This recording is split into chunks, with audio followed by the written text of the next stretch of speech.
Hello दोस्तों, आज हम लोग एसएसटी का कंप्लीट मैप करने आए हैं। जैसा आप सब जानते हैं कि बोर्ड्स एग्ज़ाम अब बहुत नज़दीक आ गए। फेब के मंथ में ही हमको बोर्ड एग्ज़ाम से देखने के लिए मिलेंगे। ज़्यादातर बच्चों की एक प्रॉब्लम रहती है, उन्हें थ्योरेटिकल पोर्शन तो तैयार रहता है, वो आंसर राइटिंग भी कर लेते हैं, आंसर्स भी लिख लेंगे, उन्हें याद भी रहता है, लेकिन जो मैप पोर्शन है उस मैप पोर्शन में थोड़ी दिक्कत उन्हें समझ में आती है। मैं पिछले 12 सालों से पढ़ा रहा हूँ और मैं अपने एक्सपीरियंस से बता रहा हूँ कि बहुत अच्छे बच्चे वो भी प्रॉब्लम फेस करते हैं मैप में।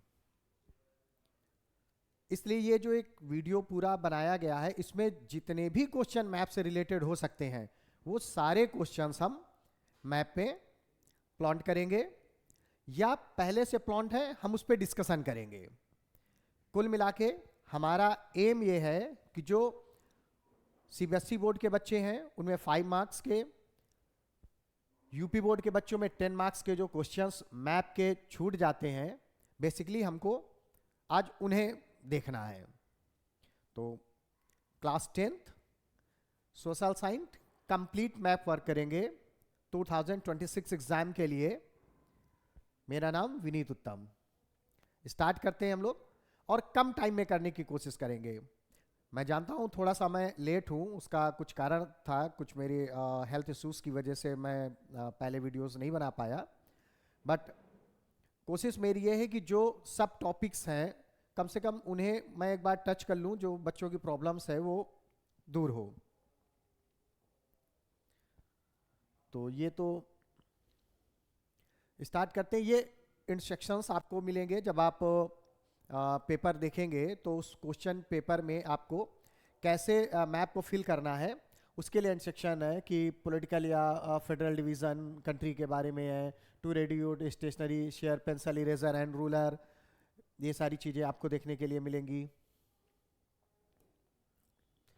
फिर locate and place neat and simply, मतलब आपको बहुत साफ सुथरे तरीके से उसको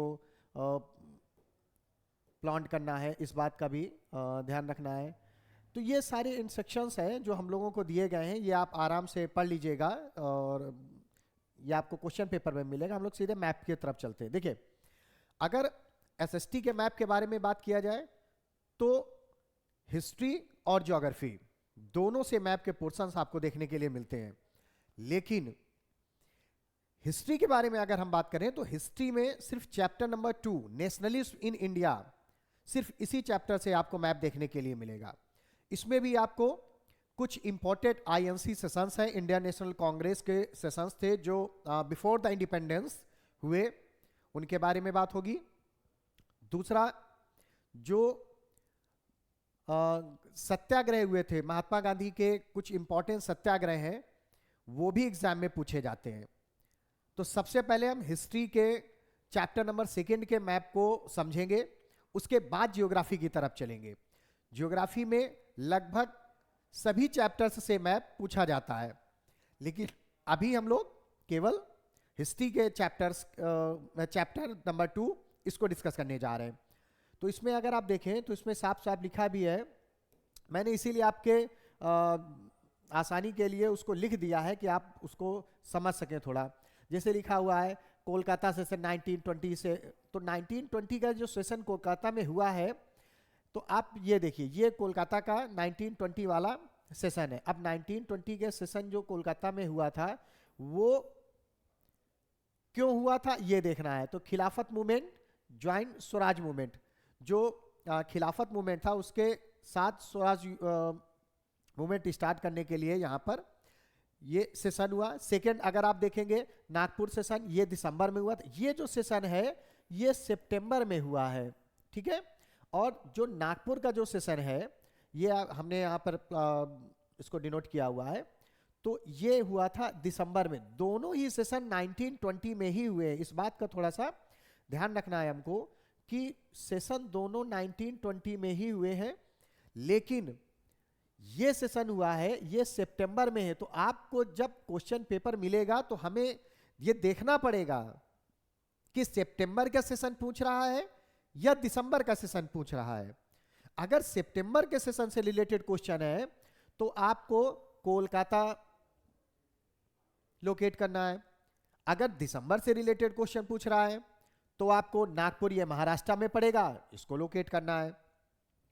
दूसरा, फिर इसके बाद आप आएंगे, ये हो गया, ये हो गया मद्रास सेशन 1927।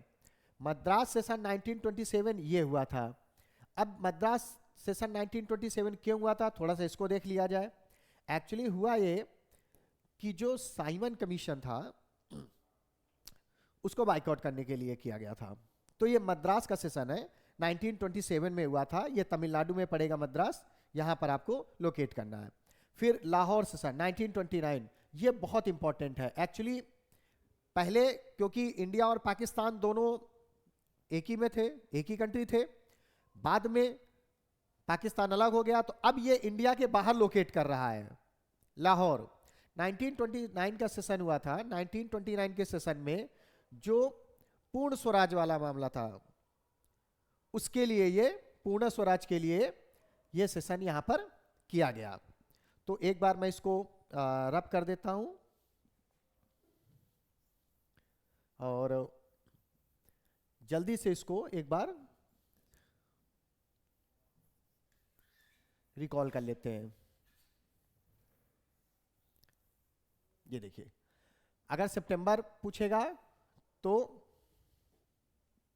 ये है, अगर दिसंबर पूछे 1920, ये मद्रास 1927 और इसके बाद लाहौर 1929। फिर इसके बाद हम लोग चलेंगे कुछ इंपॉर्टेंट जो सत्याग्रह थे महात्मा गांधी के, ये एग्जाम में पूछे जाते हैं। और अगर आप लास्ट ईयर के क्वेश्चन पेपर को देखें तो कई बार ऐसा हुआ है कि ऐसे क्वेश्चंस एग्जाम में कई बार पूछे गए हैं। तो उससे रिलेटेड कुछ क्वेश्चंस हम लोग सॉल्व करने वाले हैं। जैसे चंपारण के बारे में क्वेश्चन कई बार पूछा गया है। चंपारण इंडिगो प्लांटेशन के लिए किया गया था।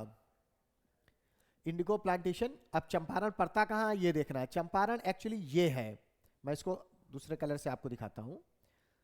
चंपारण एक्चुअली में ये है आपका चंपारण, और ये बिहार में है। कहां पड़ता है ये? बिहार में। फिर इसके बाद ये 1927 का है, ये खेड़ा गुजरात में, जो पीजेंट के लिए सत्याग्रह किया था महात्मा गांधी ने, वो है। अब बात करते हैं खेड़ा पड़ता कहाँ है, तो खेड़ा गुजरात में पड़ता है। लोकेशन क्या है उसकी, ये है। तो ये है आपका खेड़ा, ठीक। थर्ड नंबर पे देखेंगे Ahmedabad. Ahmedabad cotton mill workers के लिए, जो बोनस को लेकर हंगर स्ट्राइक पर गए थे महात्मा गांधी, उसके लिए कहाँ पे लोकेट करना है, ये है, यहाँ पे जाएंगे, ठीक है। तो ये भी, ये मिल वर्कर्स के लिए था। मिल वर्कर्स के लिए ये सत्याग्रह किया गया था। फिर इसके बाद अमृतसर। अमृतसर में जलियांवाला बाग मैसेकर हुआ है, सब जानते हैं। 13 अप्रैल 1919 को, बैसाखी वाले दिन, जनरल डायर ने वहाँ पर फायरिंग करवाई थी। इसका भी अगर हम लोकेशन बताएंगे तो ये आपका पड़ेगा पंजाब में, अमृतसर पड़ेगा। तो अमृतसर में आपको लोकेट कर देना है। चौरी चौरा, चौरी चौरा ये यूपी में पड़ता है। उत्तर प्रदेश में गोरखपुर डिस्ट्रिक्ट है, वहाँ पर चौरी चौरा इंसिडेंस हुआ था। इसके बाद नॉन कोऑपरेशन मूवमेंट को महात्मा गांधी ने कॉल ऑफ कर दिया था, बंद कर दिया था, ये कहकर कि अभी भी हमारी कंट्री में बहुत सारे लोग नॉन वायलेंस को नहीं समझते हैं, ये कहकर उन्होंने कॉल ऑफ कर दिया था। उत्तर प्रदेश में पड़ेगा, उत्तर प्रदेश में ये गोरखपुर डिस्ट्रिक्ट पड़ता है। गोरखपुर डिस्ट्रिक्ट में आपको देखने के लिए मिलता है। इसके बाद आएंगे हम लोग दांडी। दांडी साल्ट सत्याग्रह था, ये सिविल डिसोबीडियंट मूवमेंट है। जब महात्मा गांधी साबरमती से दांडी मार्च के लिए निकलते हैं और वहाँ पर नमक को हाथ पे लेके फिर सॉल्ट लॉ को ब्रेक करते हैं, ठीक। तो गुजरात में पड़ता है। दांडी की लोकेशन ये है आपकी, ठीक है, ये दांडी की लोकेशन है, ठीक। तो दांडी यहां पे लोकेट कर देंगे हम। फिर इसके बाद जाएंगे हम लोग बारदौली। बारदौली भी गुजरात में ही है, और ये यहां पर हमको लोकेट करना है। एक्चुअली इसमें सरदार वल्लभ भाई पटेल ने इसको लीड किया था, और जो सरदार टाइटल वल्लभ भाई पटेल यूज करते हैं वो यहाँ की जो विमेंस थी उन्होंने इसी मूवमेंट में दिया था। तो ये बारदौली है, ये गुजरात में आपको देखने के लिए मिलेगा। ठीक है, एक बार इसको रिकॉल कर लेते हैं।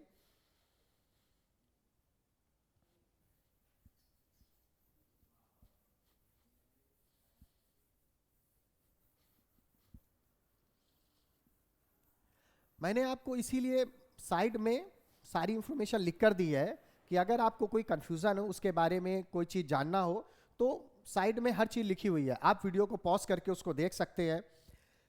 दूसरा, इसके लिखने के पीछे एक रीज़न ये भी था कि कभी कभी इनसे रिलेटेड क्वेश्चन एमसीक्यू में भी पूछ लिए जाते हैं, तो अगर हमें पता है तो हम उसको सॉल्व कर सकते हैं। आगे देखते हैं, तो इसको रिकॉल कर लेते हैं एक बार। सबसे पहले चंपारण। चंपारण आपका चंपारण आपका बिहार में पड़ेगा पहले नंबर पे। सेकंड नंबर पे खेड़ा पड़ेगा, खेड़ा गुजरात में पड़ता है, ये सेकंड नंबर पे खेड़ा पड़ जाएगा आपका। फिर थर्ड नंबर पे अहमदाबाद गुजरात में, तो ये है आपका नंबर थर्ड पे हो गया। नंबर 4 अमृतसर पंजाब हो जाएगा, ये है अमृतसर पंजाब। फिर इसके बाद चौरी चौरा यूपी में आएंगे, गोरखपुर नंबर 5। नंबर 6 दांडी गुजरात, ये आपका दांडी पड़ेगा, ये है नंबर 6। फिर इसके बाद बारदौली है, बारदौली आपका ये है नंबर 7। अगर केवल हिस्ट्री के बारे में बात करें तो इनसे सारे क्वेश्चन लगभग मैंने कवर कर दिए हैं। इससे बाहर कोई भी क्वेश्चन शायद ही आपसे पूछा जाए। आगे चलते हैं।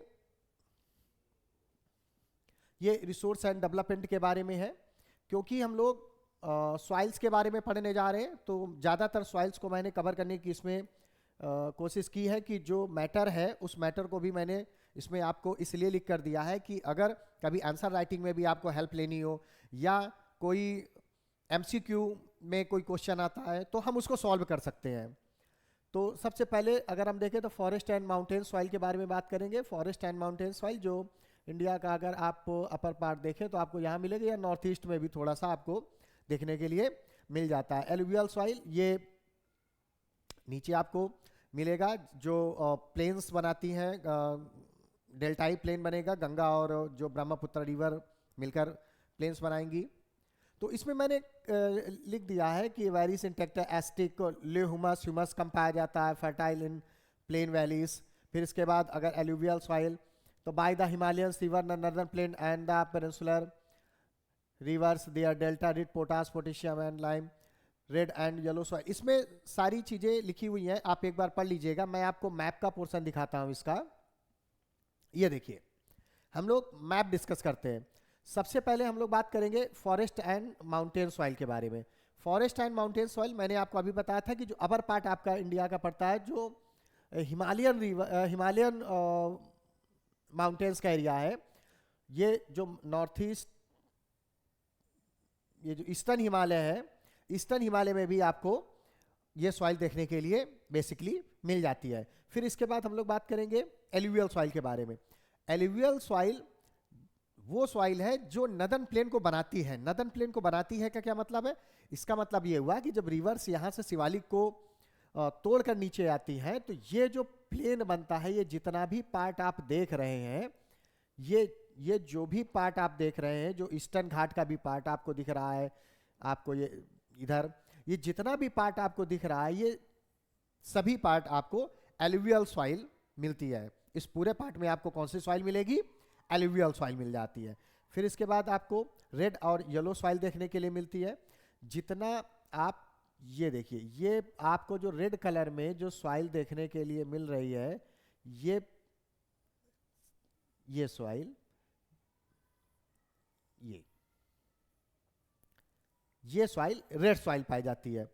अगर आपको लोकेट करने के लिए आता है या आपको बताने के लिए आएगा कि कौन सी सॉइल कहां पर पाई जाती है, तो आप जो मेजर एरिया जहां पर है वो आप शो कर दीजिए, उसके अलावा जरूरत नहीं है। आप जैसे आपसे पूछ लिया जाए कि एलुवियल सॉइल कहाँ है, तो एलुवियल सॉइल के लिए जो नदर्न पार्ट वाला रीजन है, नदर्न प्लेन है, उसको आप शो कर देंगे, आपका काम हो जाएगा।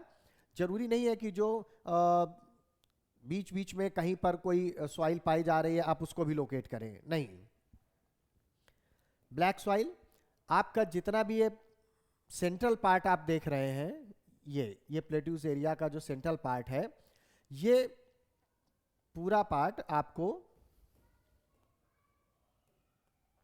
ब्लैक सॉइल है। ये देखिए, ब्लैक सॉइल लोकेट करने के बाद जो भी उसके आसपास का एरिया बचेगा वो लगभग रेड सॉइल, उससे लगा हुआ जो भी पार्ट है वहां पे रेड सॉइल पाई जाती है। ठीक। लैटेराइट सॉइल, लैटेराइट सॉइल आपको ये देखने के लिए मिलती है जो कोस्टल रीजन है, खासकर जो वेस्टर्न घाट का कोस्टल रीजन है, आपको इधर ये नीचे भी आपको देखने के लिए मिल जाएगा। थोड़ा सा एरिया आपको ये देखने के लिए मिलेगा, बट बेसिकली जो देखा जाता है वो वेस्टर्न घाट में आपको लैटेराइट सॉइल देखने के लिए मिलती। क्यों? क्योंकि मानसून जल्दी आता है, वाटर बॉडीज यहाँ पर ठीक है, क्योंकि मानसून ज़्यादा रहता है, इसलिए ये सॉइल इसमें ज़्यादा पाई जाती है। इसके बाद एरिड सॉइल के बारे में बात करेंगे। नाम से पता चल रहा है, एरिड और सेमी एरिड रीजन हम लोगों ने पढ़े हैं ना, प्रीवियस क्लासेस में पढ़ा होगा, इस क्लास में भी हम लोगों ने पढ़ा है। तो हम जानते हैं कि जो हमारा वेस्टर्न घाट है, वेस्टर्न घाट का वेस्टर्न राजस्थान है, ये वाला जो रीजन आप देख रहे हैं, ये रीजन जो आपको देखने के लिए मिल रहा है, ये रीजन आपका एरिड सॉइल पाया जाता है।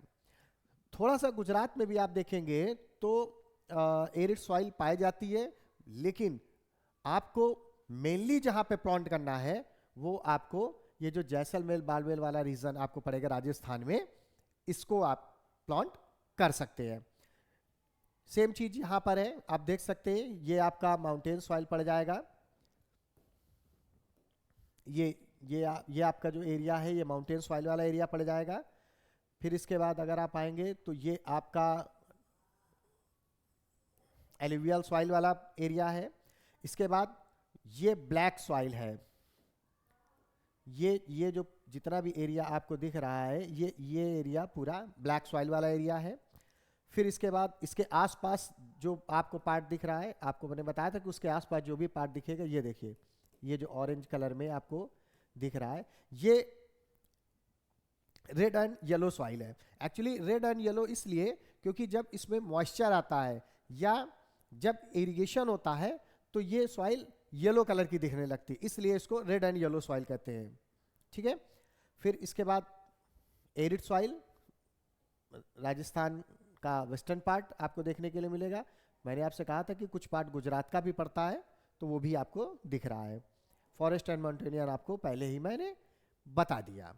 तो ये बेसिकली हमारी सॉइल से रिलेटेड मैप था, इसको हम लोगों ने प्लॉट किया है। इससे क्वेश्चन पूछा जाता है, इसलिए इसकी प्रैक्टिस बहुत अच्छी तरह करिएगा। आगे बढ़ते हैं हम लोग। Geography chapter number 3 water resource से कुछ डैम पूछे जाते हैं। उस डैम के बारे में कि कौन सा डैम है, किस रिवर पर है और किस स्टेट पे है।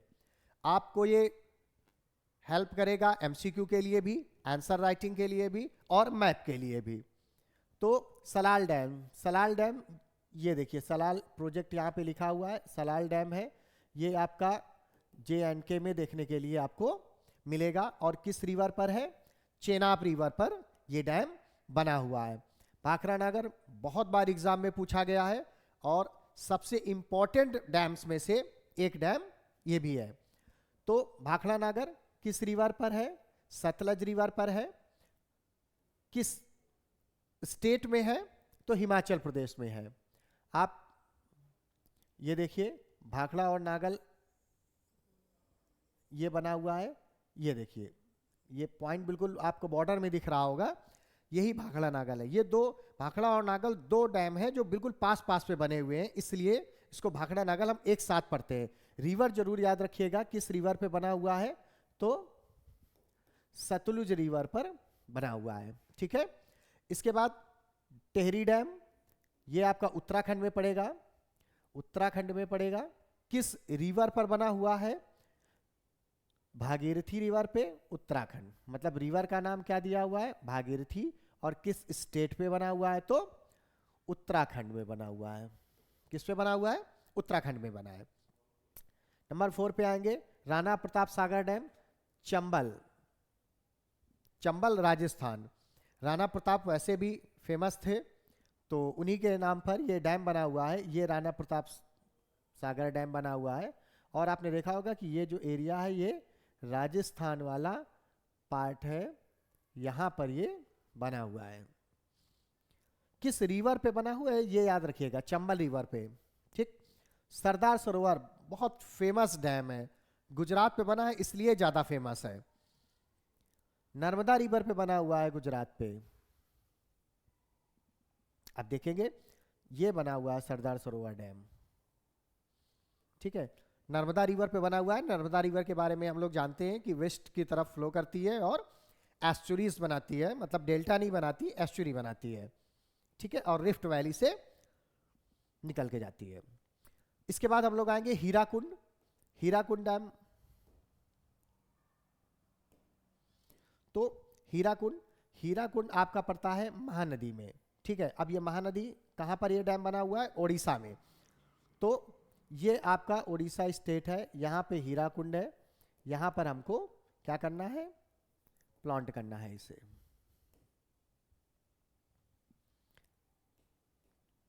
Nagarjuna dam, Nagarjun dam Krishna river पे बना हुआ है, आंध्र प्रदेश और तेलंगाना के बॉर्डर में बना हुआ है। क्योंकि अब आंध्र प्रदेश और तेलंगाना ये दो अलग अलग स्टेट हो गए।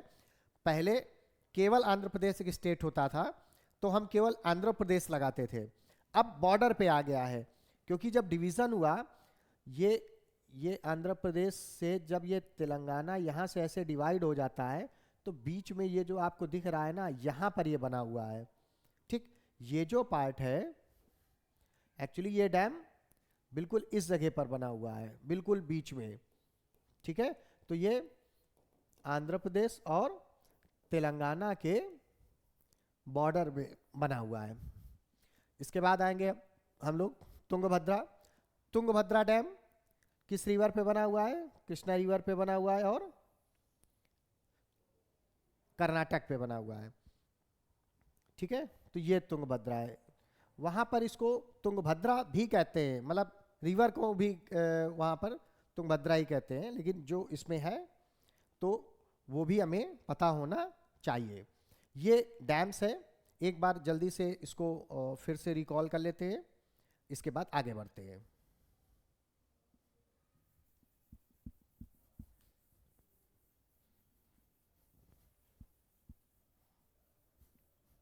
ये लीजिए, तो सबसे पहले सलाल डैम,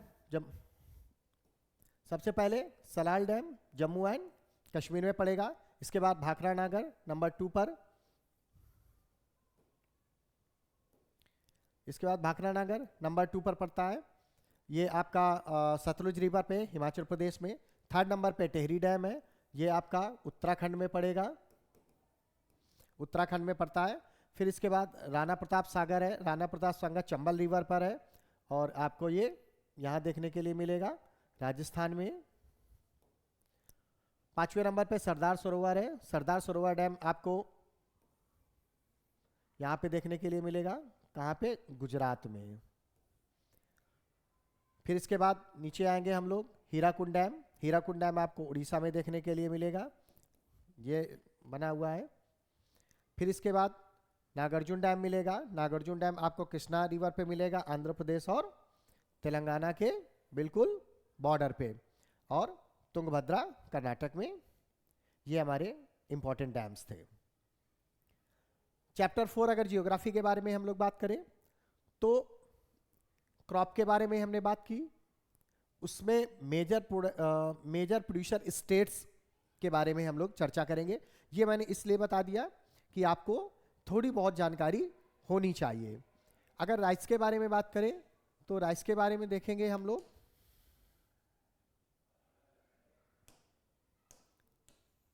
वेस्ट बंगाल हो गया। वीट के बारे में बात करेंगे तो वीट के बारे में उत्तर प्रदेश। टी, अब टी देखिए पाई तो सबसे ज्यादा असम में जाती है, अगर वो पूछता है लार्जेस्ट प्रोड्यूसर तो आसाम लगाएंगे, ठीक है। इसके बाद तमिलनाडु, वेस्ट बंगाल, केरला, उत्तराखंड, मेघालय, यहां पर भी पाई जाती है, लेकिन सबसे ज्यादा लार्जेस्ट प्रोड्यूसर स्टेट आसाम हो जाएगा। कॉफी के बारे में भी बात करेंगे, कर्नाटक, कर्नाटक पहले नंबर पर है। इसके बाद केरला, तमिलनाडु, जो उसके नेबरिंग स्टेट्स है, तो नेबरिंग स्टेट्स में भी आपको कॉफी देखने के लिए मिलती है। रबर केरल में पहले नंबर पे होता है, तो केरल पहले नंबर पे, फिर इसके बाद neighbouring state Karnataka, Tamil Nadu, Andaman and Meghalaya. Cotton के बारे में बात करेंगे तो कॉटन गुजरात में सबसे ज़्यादा पाया जाता है, तो गुजरात, गुजरात के बाद फिर मध्य प्रदेश, कर्नाटक, आंध्र प्रदेश, तेलंगाना, फिर बहुत सारे स्टेट्स हैं जहाँ पे कॉटन प्रोड्यूस किया जाता है, लेकिन largest producer state Gujarat. Sugar cane, sugar cane में इसमें उत्तर प्रदेश दिया हुआ है, थोड़ा सा याद रखिएगा, उत्तर प्रदेश और महाराष्ट्र दोनों में ही लार्जेस्ट प्रोड्यूसर, दोनों में ही शुगर केन का प्रोडक्शन अच्छा होता है। यूपी नंबर 1 पे है, महाराष्ट्र नंबर 2 पे है। फिर इसके बाद जूट के बारे में बात करेंगे, वेस्ट बंगाल नंबर 1 पर रहता है, तो वेस्ट बंगाल नंबर 1 पर है। जूट का प्रोडक्शन आपको बिहार, असम और उड़ीसा जैसे स्टेट्स में भी देखने के लिए मिलेगा। मैं आपको फर्स्ट पोजीशन जो लार्जेस्ट प्रोड्यूसर है वो मैं इसलिए आपको बता रहा हूं क्योंकि एग्जामिनर कभी कभी केवल लार्जेस्ट प्रोड्यूसर स्टेट पूछता है, तो आपको पता होना चाहिए, ठीक। आगे चलते हैं। ये कुछ मेजर प्रोडक्शन है, शुगर केन हो गया, अभी मैंने आपको बता ही दिया कि शुगर केन महाराष्ट्र में पाया जाता है। इसके बाद कॉफ़ी है, कॉफ़ी आपका कर्नाटक में पाया जाएगा। कॉटन हो गया, कॉटन आपका गुजरात में पाया जाता है। फिर इसके बाद टी हो जाएगा, टी आपका आसाम में पाया जाएगा। फिर इसके बाद रबर हो जाएगा, रबर आपका केरल में पाया जाएगा। फिर इसके बाद जूट है, जूट आपका वेस्ट बंगाल में। तो ये आपको मेजर कुछ ऐसे प्रोड्यूसर थे जिनके बारे में हमको देखना था। नंबर 4 में ही अगर बात करें राइस के बारे में कि राइस कहाँ कहाँ है, तो ये जितना भी एरिया आप देख रहे हैं, पंजाब में भी है, उत्तर प्रदेश में भी, उत्तर प्रदेश, बिहार और वेस्ट बंगाल, यहाँ पर भी राइस का प्रोडक्शन बहुत ज़्यादा किया जाता है। फिर तेलंगाना का आप एरिया देख लीजिए। अब मोस्टली अगर आप देखें तो जो आप ये पूरा उत्तर प्रदेश, बिहार, झारखंड, छत्तीसगढ़, ये जो रीजन है, यहाँ पर आपको ये जो पूरी बेल्ट आप देख रहे हैं, यहाँ पर आपको राइस का प्रोडक्शन अच्छा पाया जाता है। तो इसमें से 1-2 स्टेट याद रखिएगा क्योंकि सभी स्टेट्स के नाम ना ही आपको लिखने हैं और ना आपको फिल करना है। आगे देखते हैं मेजर व्हीट प्रोडक्शन स्टेट। तो अभी जो ये एरिया भी हमने देखा था, ये देखिए, ये जितना भी एरिया हमने अभी देखा था, इसमें मोस्टली राइस का प्रोडक्शन हो रहा है। लेकिन अब जब हम देख रहे हैं तो ये जितना भी पार्ट आपको देखने को मिल रहा है, ये देखिए, ये जितना भी पार्ट आप देख रहे हैं, यहाँ पर वीट, गेहूं का जो उत्पादन है, गेहूं का जो प्रोडक्शन है वो ज़्यादा होता है। इसमें आपको मालूम है कि उत्तर प्रदेश, पंजाब, मध्य प्रदेश, ये कुछ फेमस स्टेट्स हैं जहाँ पे सबसे ज़्यादा इनका प्रोडक्शन किया जाता है। और बाकी स्टेट्स के नाम आपको याद रहने चाहिए। जो मेजर प्रोड्यूसिंग स्टेट्स हैं उनको आपको प्लॉट करना है, ठीक है। आगे बढ़ते हैं। ज्योग्राफी में मिनरल्स चैप्टर 5 है हमारा, मिनरल्स एंड पावर रिसोर्सेस। इसमें अगर हम आयरन ओर के बारे में बात करें तो ये जो आयरन ओर वाला क्वेश्चन है, ये एग्जाम में कई बार पूछा जाता है, तो उसके बारे में भी हम लोग को बात करना है। कहाँ पर, तो सबसे पहले अगर हम लोग देखेंगे तो सबसे पहले मयूरभंज, उड़ीसा में आयरन ओर के अगर प्रोडक्शन के बारे में बात करें, माइनिंग के बारे में, तो ये मयूरभंज है, ये उड़ीसा में पड़ता है। ये पहले नंबर पर आपको याद रखना है। मयूरभंज कहाँ पड़ेगा,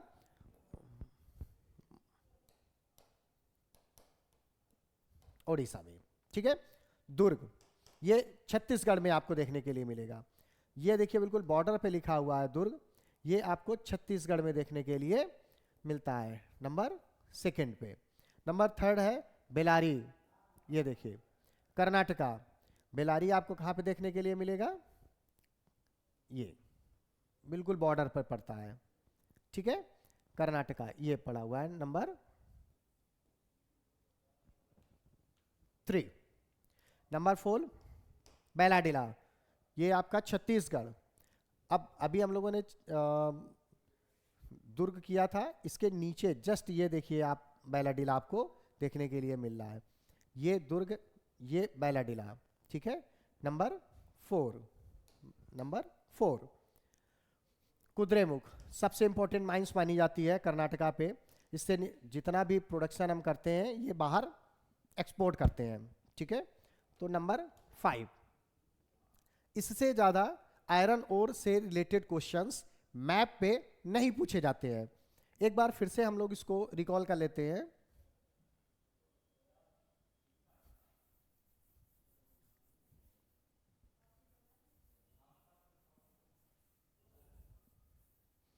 चलिए, तो सबसे पहले आयरन ओर के बारे में बात करेंगे।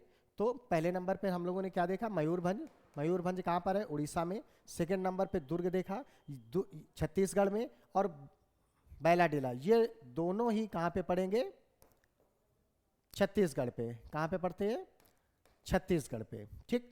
फिर इसके बाद बेलारी आपका ये पड़ जाता है कर्नाटक में, और आपका कुद्रेमुख ये भी कर्नाटक में ही मिलेगा आपको। क्लियर हो गया, आगे बढ़ते हैं।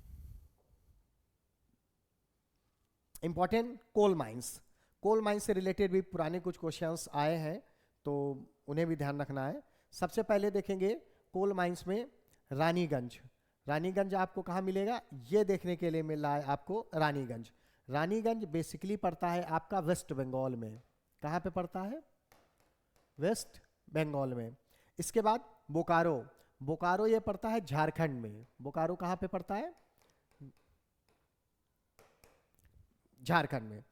फिर तीसरे नंबर पर है, तीसरे नंबर पर है तालचेर, ये आपका पड़ेगा ओडिशा में। ये देखिए आप, ये सब पास पास के स्टेट्स हैं, बिल्कुल जो नेबरिंग स्टेट्स हैं उन्हीं में है, इसलिए आपको बहुत परेशानी नहीं होगी।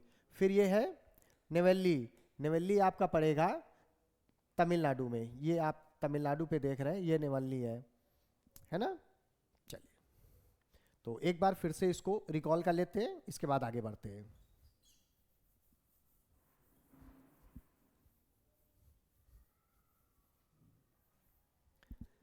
तो रानीगंज के बारे में बात करेंगे। रानीगंज ये आपका सबसे पहले नंबर पर पड़ता है। रानीगंज कहाँ पे पड़ेगा, ये वेस्ट बंगाल में। कहाँ पर, वेस्ट बंगाल में। बोकारो झारखंड, बोकारो आपको कहाँ पे पड़ता है, झारखंड में पड़ेगा। ये नंबर सेकंड पे याद रखिएगा। नंबर थर्ड पर है तलचेर, ये आपका पड़ेगा ओडिशा में। और नेवेली तमिलनाडु, ये है आपका नेवेली तमिलनाडु नंबर 4 पे। ये मैप आपको एक बार दो बार प्रैक्टिस करना पड़ेगा। आप प्रैक्टिस करेंगे तो एक बार में दो बार में ये आपको याद हो जाएंगे और ये क्वेश्चंस आपके सही हो जाएंगे। ऑयल फील्ड्स के बारे में बात करेंगे तो सबसे पहले बात करते हैं दिग्बोई के बारे में बात करेंगे। दिग्बोई पड़ता है आपका आसाम में, और आसाम में ही एक और ऑयल फील्ड्स है जिसका नाम है नाहरकटिया। ये मैं इसको दूसरे कलर से करता हूं, ये देखिए, ये दोनों आपको आसाम में देखने के लिए मिलेंगे। पहले नंबर पे दिग्बोई, दूसरे नंबर पे नाहरकटिया, और ये दोनों पास पास में ही है। आप ये देखिए, मैं आपको ये दिखा रहा हूं, ये आपको दिग्बोई देखने के लिए मिलेगा। ये आपका दिग्बोई देखने के लिए मिल रहा है, और इसी के जस्ट नीचे अगर आप देखेंगे नंबर 2 पे, तो यहां पर आपको नाहरकटिया देखने के लिए मिलेंगे। ये दोनों बहुत फेमस, ये दोनों बहुत फेमस ऑयल फील्ड्स हैं, और बहुत एंशियंट टाइम से, बहुत पहले के टाइम से हम लोग इनको यूज कर रहे हैं। इसके बाद हम लोग देखेंगे कलोल। कलोल पड़ता है गुजरात में। गुजरात की एक फेमस जो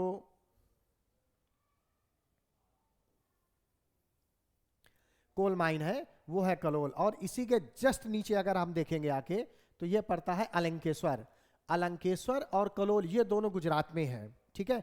जैसे दिग्बोई और नाहरकटिया, जैसे दिग्बोई और नहरकटिया ये दोनों आसाम में पड़ रही हैं, ऐसे ही एक कलोल और अलंकेश्वर ये आपको गुजरात में देखने के लिए मिलती हैं।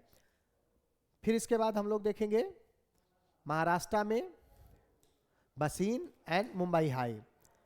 बसीन और मुंबई हाई ये आपको देखने के लिए मिल रहा है।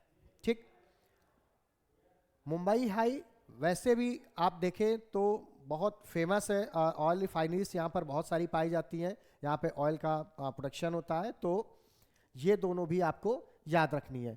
कुल मिला के पहले नंबर पर अगर आप देखेंगे तो दिग्बोई नहरकटिया आसाम में पड़ जाएंगी, इसके बाद कलोर और अंकलेश्वर दोनों गुजरात में हैं, और फिर बेसिन और मुंबई हाई ये महाराष्ट्र स्टेट में देखने के लिए आपको मिलता है। चैप्टर 5 में ही हम लोग कुछ थर्मल पावर प्लांट्स देखते हैं, एक दो देख लेंगे क्योंकि इससे ज़्यादा पूछे भी नहीं जाते। तो सबसे पहले जो हमको देखना है वो है सिंगरौली। सिंगरौली आपने सुना होगा, ये मध्य प्रदेश में पड़ता है, मध्य प्रदेश की बहुत फेमस प्लेस है सिंगरौली, वहाँ पर आपको प्लांट करना है। ठीक, सेकेंड नंबर पे हम लोग देखेंगे ये है नामरूप। नामरूप आपको आसाम में देखने के लिए मिलेगा। अभी हम लोगों ने आसाम के बारे में देखा था ना, 2 ऑयल रिजर्व्स थी, कौन कौन सी थी जरा कमेंट में बताइए। तो ये कहां पे पर देखने के लिए मिलेगा बच्चे, आपको आसाम में देखने के लिए मिलता है। फिर इसके बाद तेलंगाना में है एक रामागुंडमम। रामागुंडमम आपको ये तेलंगाना में देखने के लिए एक ऑयल रिजर्व्स देखने के लिए आपको मिलती है, सॉरी ऑयल रिजर्व्स नहीं, थर्मल पावर प्लांट है, देखने के लिए मिलेगा। थोड़ा सा आपको प्रैक्टिस करना पड़ेगा, एक बार दो बार आप रफली ही अगर मैप को आप ड्रॉ कर लें और उसके बाद इनको प्लॉट कर लें, वीडियो को देखते हुए भी अगर आप प्लॉट कर लेंगे तब भी आपका ये मैप पोर्शन पूरी तरीके से कंप्लीट हो जाएगा और आपको फुल मार्क्स मिलेंगे। फिर nuclear power plant, 4 nuclear power plant हम लोग देख लेते हैं, और भी हैं 6 या 7 न्यूक्लियर पावर प्लांट हैं, तो मैंने यहाँ पर 4 मेंशन किए हैं।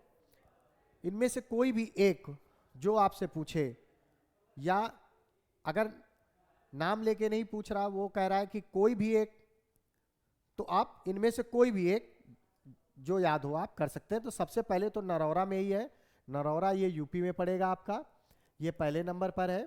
फिर इसके बाद काकरापार पड़ता है, काकरापार आपका गुजरात में पड़ेगा, ये नंबर 2 पर आपका है। तारापुर आपका ये महाराष्ट्र में पड़ता है, ये नंबर 3 पर है। और ये कलपक्कम, ये कलपक्कम आपका पड़ता है तमिलनाडु में। कहाँ पे पड़ेगा ये कलपक्कम, आपका कहाँ पे पड़ता है, तमिलनाडु में देखने के लिए मिलेगा। इसके बाद एक कर्नाटक में पड़ जाता है, कैगा आपको देखने के लिए मिल जाता है। एक राजस्थान में भी है, कर्नाटक वाला अगर आप देखेंगे तो यहाँ पर पड़ेगा। ठीक, एक राजस्थान में भी है जिसको रावत भाटा बोला जाता है। ठीक है, तो जो भी आपको याद रहे उनमें से कोई भी आप प्लांट कर सकते हैं।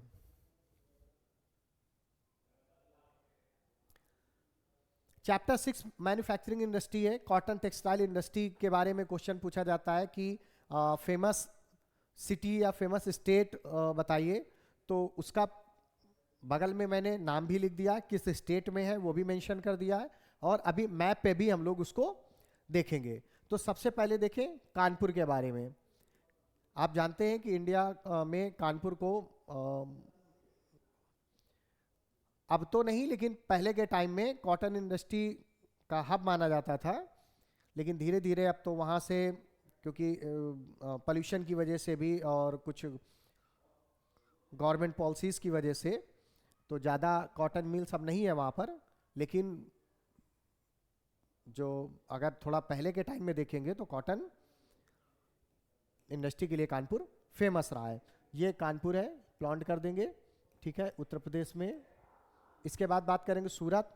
आज के समय में अगर कॉटन के लिए सबसे फेमस कोई प्लेस है तो सूरत।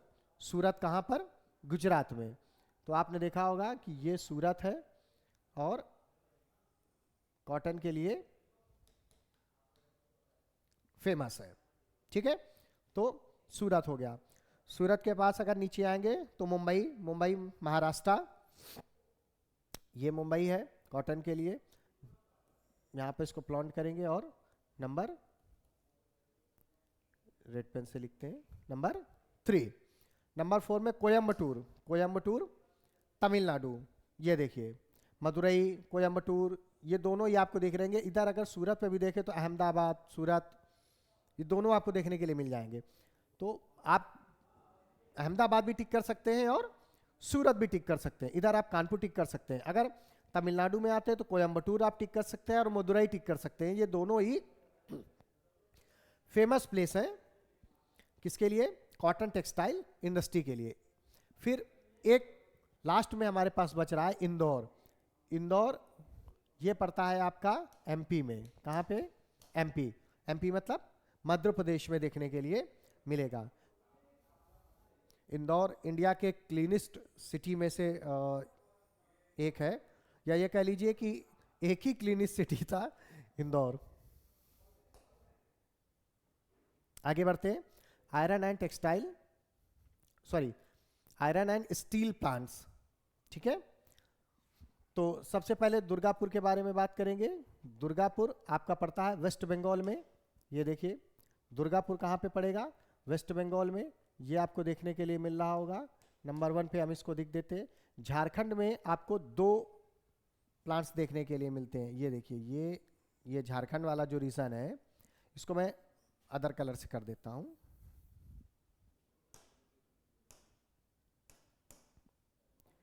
तो ये देखिए बोकारो एंड जमशेदपुर। जमशेदपुर तो वैसे भी बहुत फेमस है। सबसे पहले टाटा आयरन स्टील जमशेदपुर में ही लगाई गई थी। तो ये और बोकारो, ये दोनों आपको कहाँ पे देखने के लिए मिलेंगे? झारखंड में, ठीक है। फिर इसके बाद आते हैं भिलाई। भिलाई छत्तीसगढ़ में। भिलाई कहाँ पर देखने के लिए मिल रहा है? छत्तीसगढ़ में। उसको प्लॉट करते हैं अभी। ये छत्तीसगढ़ है, यहाँ पर भिलाई कहाँ पर?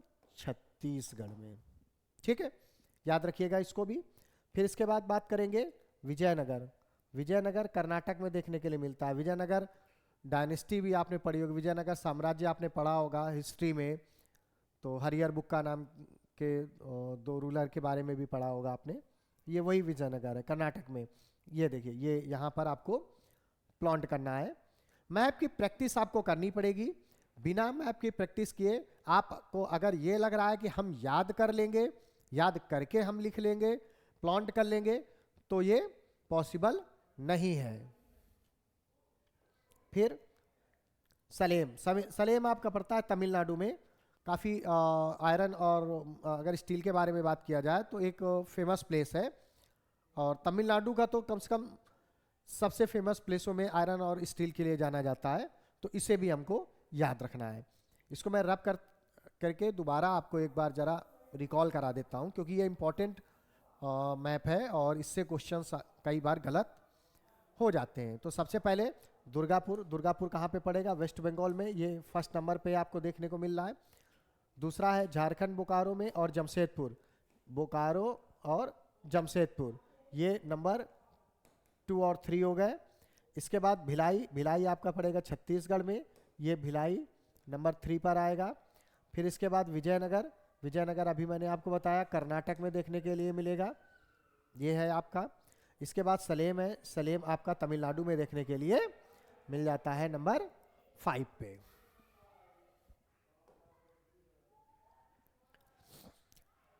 इसी चैप्टर से अगर सॉफ्टवेयर टेक्नोलॉजी पार्क्स के बारे में पूछा जाए तो हम लोग 5, 6, 7 ऐसे जो फेमस सॉफ्टवेयर टेक्नोलॉजी पार्क हैं उनको याद रखेंगे। उनके स्टेट मैंने लिख रखे हैं, किस सिटी में है ये भी लिखा हुआ है, और मैप पे कहाँ पे लोकेट करना है वो भी हम लोग अभी देखने वाले हैं। सबसे पहले बात किया जाए नोएडा। नोएडा पड़ता है आपका उत्तर प्रदेश में। ये बिल्कुल दिल्ली बॉर्डर में पड़ेगा, या ये कह लीजिए दिल्ली एनसीआर का ही एक पार्ट माना जाता है।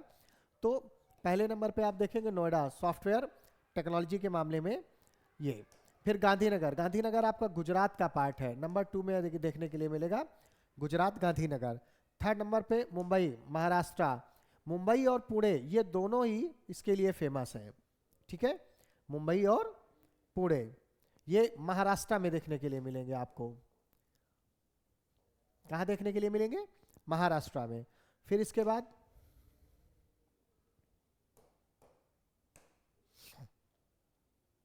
हैदराबाद, ये तेलंगाना में देखने के लिए मिलेगा आपको।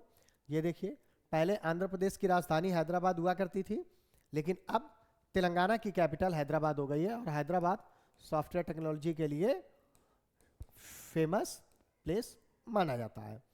फिर बात करेंगे बेंगलुरु, सबसे फेमस मतलब प्लेस में अगर कोई नाम आता है तो बेंगलुरु, कर्नाटक का, ठीक है। कर्नाटक में बेंगलुरु सबसे फेमस प्लेस में से एक माना जाएगा। फिर है चेन्नई, तमिलनाडु।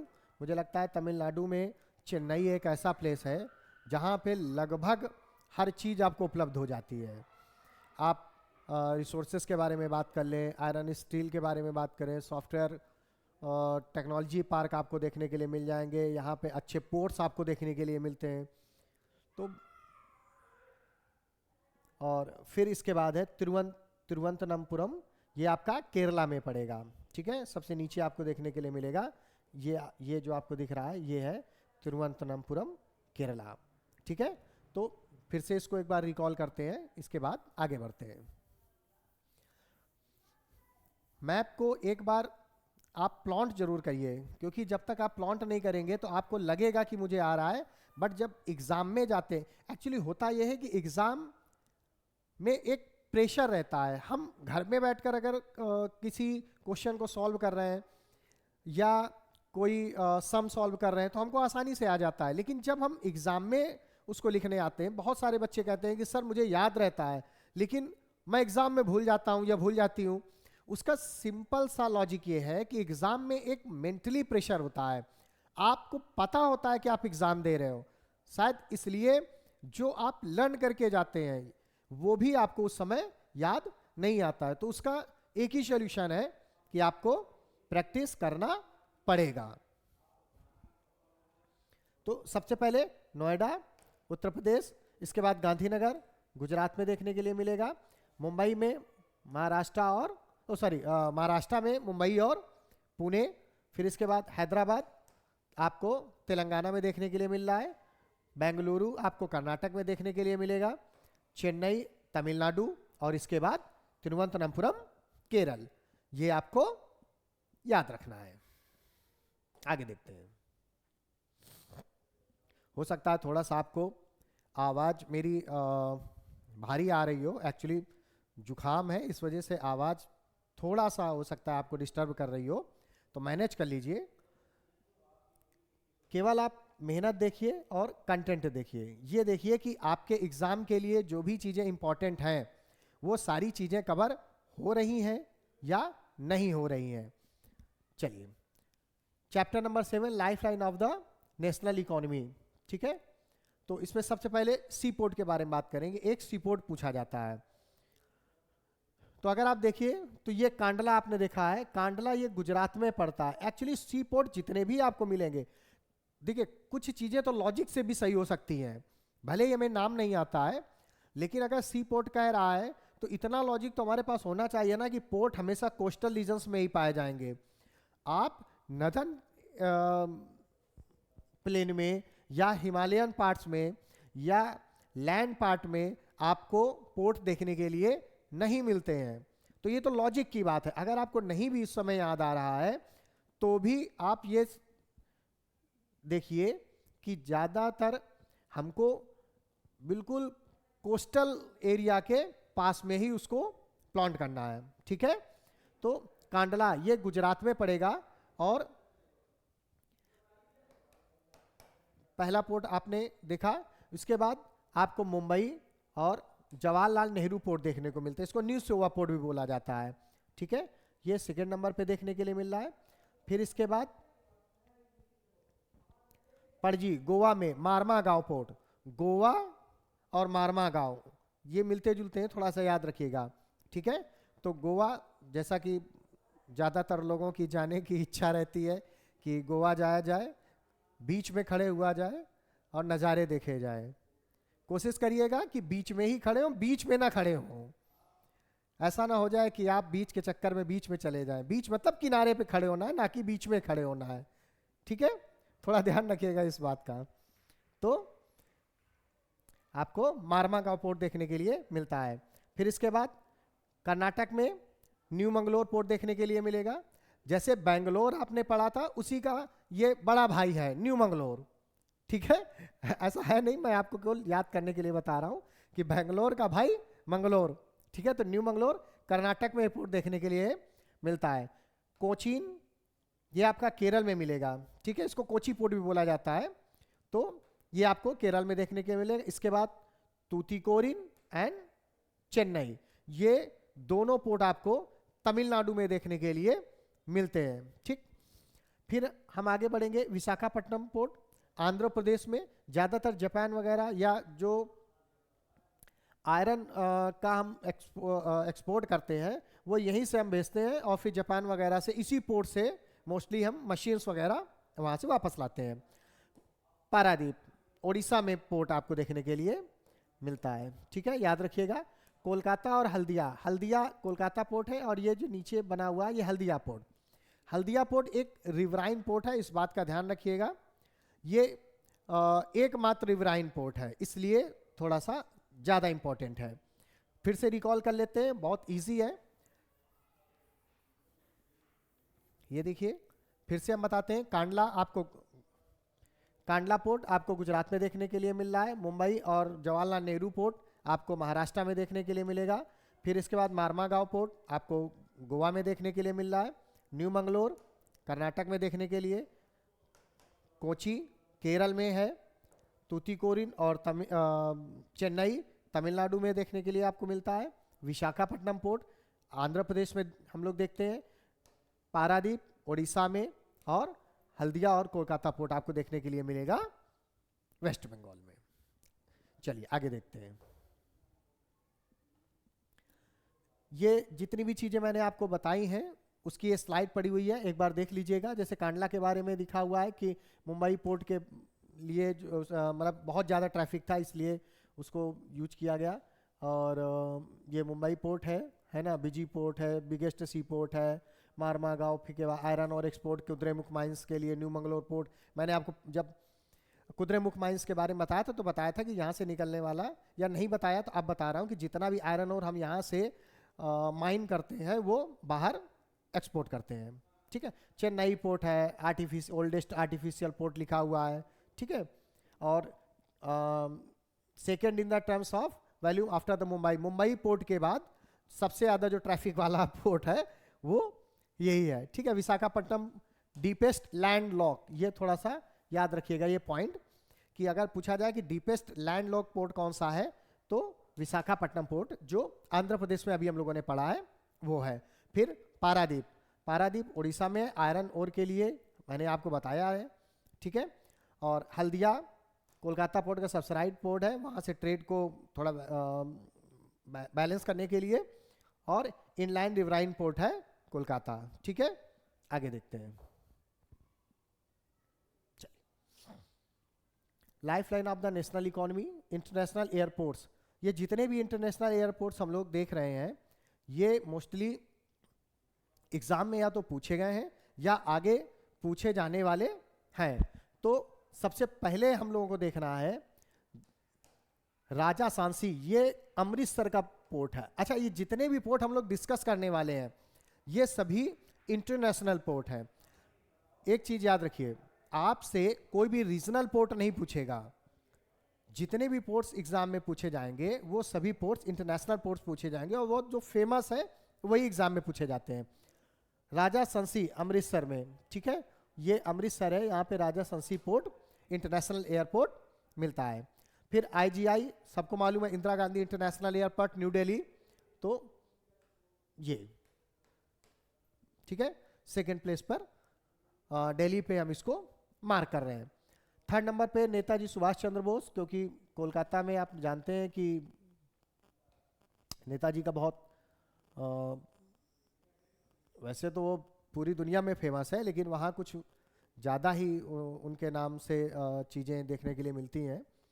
तो ये आपको वेस्ट बंगाल में देखने के लिए मिलेगा। ये कोलकाता देखिए, नेताजी सुभाष चंद्र बोस इंटरनेशनल एयरपोर्ट। छत्रपति साहू जी महाराज महाराष्ट्र से बिलोंग करते थे, इसलिए उनके नाम पर जो इंटरनेशनल एयरपोर्ट है वो महाराष्ट्र मुंबई में बनाया गया है। ठीक है, मुंबई में छत्रपति साहू जी इंटरनेशनल एयरपोर्ट। हैदराबाद में राजीव गांधी एयरपोर्ट देखने के लिए आपको मिलता है, राजीव गांधी इंटरनेशनल एयरपोर्ट हैदराबाद। और चेन्नई में मीनमबक्कम ये तमिलनाडु में एक इंटरनेशनल एयरपोर्ट है जो आपको देखने के लिए मिल रहा है। आगे देखते हैं इसको एक बार फिर से मैं आपको रिकॉल करके बताता हूं और जल्दी से इसको फिर से देखते हैं। सबसे फर्स्ट नंबर पे अमृतसर पंजाब में है, ठीक है, राजा संसी इंटरनेशनल एयरपोर्ट। सेकेंड नंबर पे IGI है न्यू दिल्ली पे। फिर इसके बाद नेताजी सुभाष चंद्र बोस, ये आपका वेस्ट बंगाल में इंटरनेशनल एयरपोर्ट देखने के लिए मिलेगा। मुंबई में छत्रपति साहू जी महाराज इंटरनेशनल एयरपोर्ट देखने के लिए मिलता है। हैदराबाद में आपको राजीव गांधी इंटरनेशनल एयरपोर्ट देखने के लिए मिल रहा है। और चेन्नई मीनापक्कम। आगे बढ़ते हैं। इसके बाद लाइफलाइन, ये गोल्डन कॉर्डिलेटल है। गोल्डन कॉर्डिलेटल एक सुपर हाईवेज बनाए गए थे जब हमारे यहाँ पे इतना ज़्यादा हाईवे नहीं थे, तो अटल बिहारी वाजपेयी जी की जब गवर्नमेंट आई तो उन्होंने इस काम को स्टार्ट किया था। तो ये उसके लिए एक कॉरिडोर बना हुआ है, इसको थोड़ा सा देख लेना है। ये क्यों इम्पोर्टेंट है? क्योंकि हमारे कंट्री में सबसे ज़्यादा जो प्रॉब्लम थी वो टाइम की थी। सुपर हाईवेज नहीं थे, कनेक्टिविटी नहीं है। तो कनेक्टिविटी नहीं होने की वजह से जो हमारा प्रोडक्शन है वो प्रोडक्शन सही टाइम पे सही जगह पहुंच नहीं पा रहा है। इसके लिए सुपर हाईवेज बनाए गए थे और कनेक्ट किया गया था साउथ और नॉर्थ और साउथ, ईस्ट एंड वेस्ट को कनेक्ट किया गया है। इसको आप देखेंगे।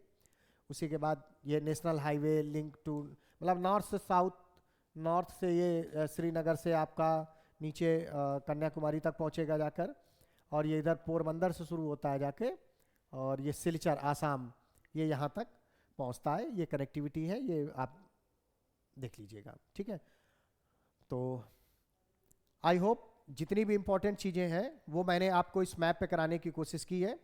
देखिए, बिना प्रैक्टिस के कुछ नहीं हो सकता।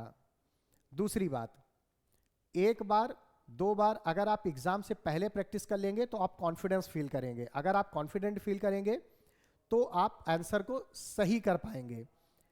केवल मैप का पोर्शन आपको CBSE में 5 मार्क्स और यूपी बोर्ड में 10 मार्क्स एडिशनल दे सकता है। एडिशनल मतलब ज़्यादातर वो बच्चों के गलत हो जाते हैं, मैं इसलिए एडिशनल कह रहा हूँ। ठीक है, फिर भी अगर आपको किसी टॉपिक पर कोई वीडियो चाहिए, अगर आप ये चाहते हैं कि किस तरीके से आंसर राइटिंग करना है ये बताया जाए, या कौन एग्ज़ाम में कौन कौन सी ऐसी बातें हैं जिन्हें बच्चों को ध्यान रखना है, क्या गलतियां नहीं करनी है, तो आप कमेंट बॉक्स में मुझे बताइए। इस पर भी हम लोग कोई एक वीडियो बनाएंगे जिस पे बहुत बारीकी से इन सब चीज़ों के बारे में बात की जाएगी। एक चीज़ समझ लीजिए, एग्ज़ाम में अच्छे नंबर लाने के लिए बहुत ज़्यादा आना जरूरी नहीं है। आपको जो आता है वो सही तरीके से आप रिप्रेजेंट कर सकें, उसको प्रेजेंट कर सकें, ये ज़्यादा ज़रूरी है। कभी कभी हमने देखा है कि बहुत सारे बच्चे, बहुत नॉलेज होता है उन्हें, लेकिन वो उसको डिलीवर नहीं कर पाते हैं।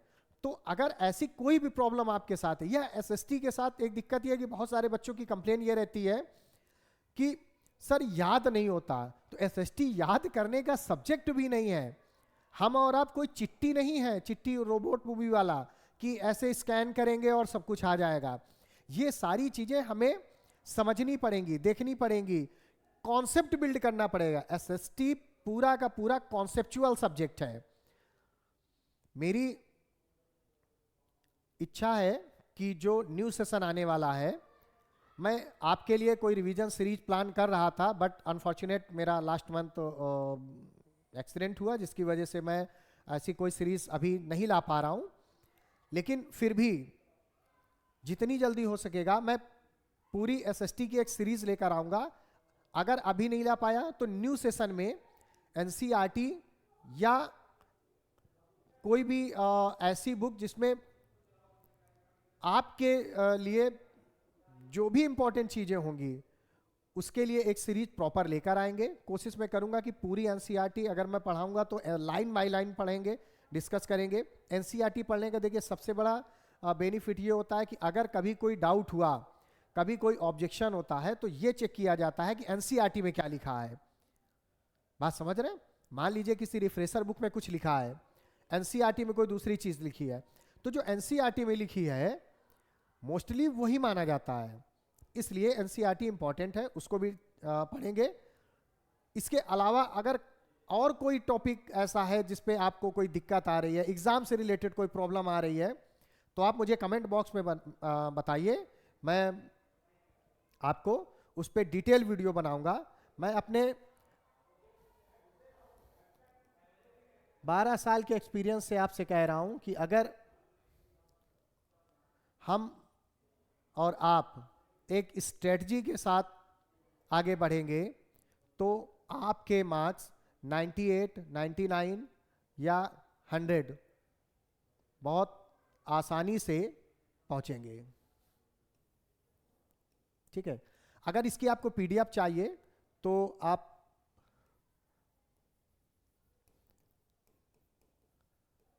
मीत उत्तम नाम से आप इंस्टाग्राम में मुझे सर्च कर लीजिए, रिक्वेस्ट भेजिए और मैं आपको आपके मैसेज कर दीजिए कि मुझे इसकी पीडीएफ चाहिए, मैं आपको पीडीएफ प्रोवाइड कर दूंगा। ठीक है बच्चों, आप ये जरूर बताइए कि आपको ये वीडियो कैसा लगा और कौन कौन से ऐसे टॉपिक हैं जिनमें हम लोगों को चर्चा करनी है। इसके आगे अगर टाइम मिलता है, मुझे कुछ इस तरीके का कोई इश्यू नहीं आता है, तो हम लोग इस पे चर्चा करेंगे। ठीक है बच्चे?